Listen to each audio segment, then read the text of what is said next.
Okay, here. I'm gonna start out with a question today for you guys, but I know you guys know this answer because I'm in a hospital right now. But do you guys know how to administer basic first aid? Yes. Yes. Yes, okay, that's all that counts. Okay, so approximately 150,000 deaths can be prevented a year if people were taught basic first aid like CPR, the Heimlich maneuver, or even administering Narcan. Or if people carried around first aid kits. Who doesn't have a first aid kit, right? So today I'm going to be explaining to you why you need a first aid kit and what is in a basic first aid kit. So I'm going to give you the who, what, where, when, and why, and how of first aid kits. So who may need the first aid kit? You may be rolling up the street and you might see someone pass out and you're like, oh, what's going on? And it might be a drug abuser. I'm not even going to lie to you. You might see that. It's Rochester. But do you know how to administer Narcan? You have to have a license to do so, but anybody can do it. Narcan is a drug that actually helps people wake up from overdoses. What can you do for first aid? You can tie off a wound that's bleeding. You can give someone a bandage.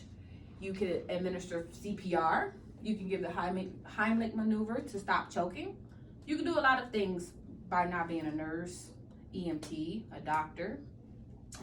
When you have a first aid kit, you want to think, when you're packing your first aid kit, you want to think about where you're going. If you're going out into the woods, what do you need to survive out there? If you're going out into the city, what do you need there? It depends on where you're going, on how you're going to pack your first aid kit.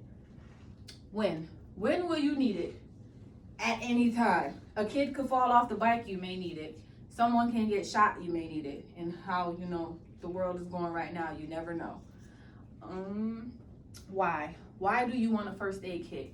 I want a first aid kit because even though that this isn't my major as far as nursing, I want to be able to help in that situation. I don't want to feel like I'm helpless in any situation if I know I can help. And how can this help? You can save someone's life. You can save someone from overdosing. You can save someone from choking. You can bring someone back from having a heart attack. There's so many reasons why it's so helpful to have a first aid kit or to know basic first aid.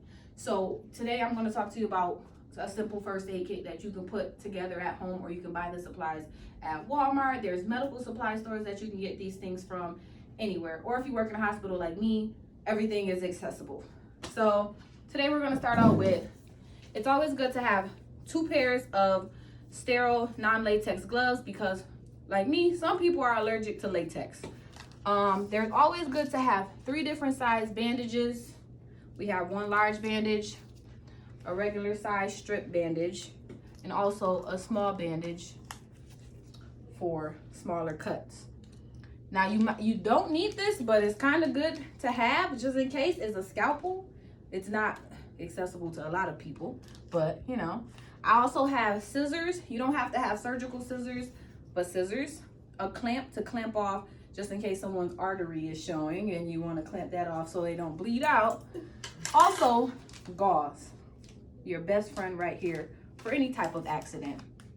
I have a tongue depressor here just in case you want to look at someone's tongue if you are a nurse, because I don't know why I would use it.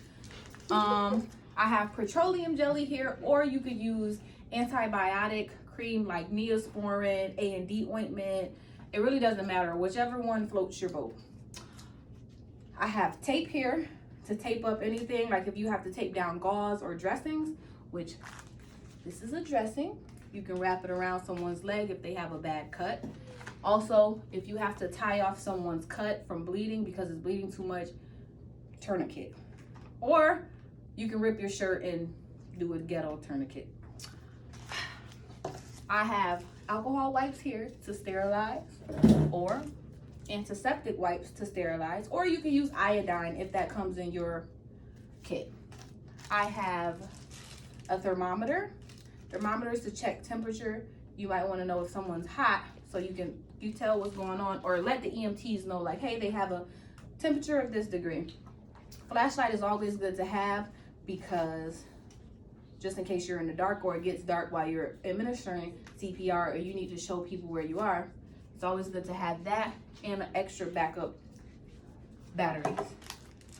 Always, always, always carry an ACE bandage just in case someone gets a break or they sprain their ankle or anything else. You will always want to have this and a splint to help, you know, keep that break in place. And hand sanitizer. Hand health helps everybody. It helps you, it helps me, it helps the person that's injured. According to CPRblog.heart.org, 12 million people in the United States are CPR certified, and that's roughly under 8% of our population. So I asked you today, learning all of this information and knowing that you can prevent this from happening, what are you gonna do?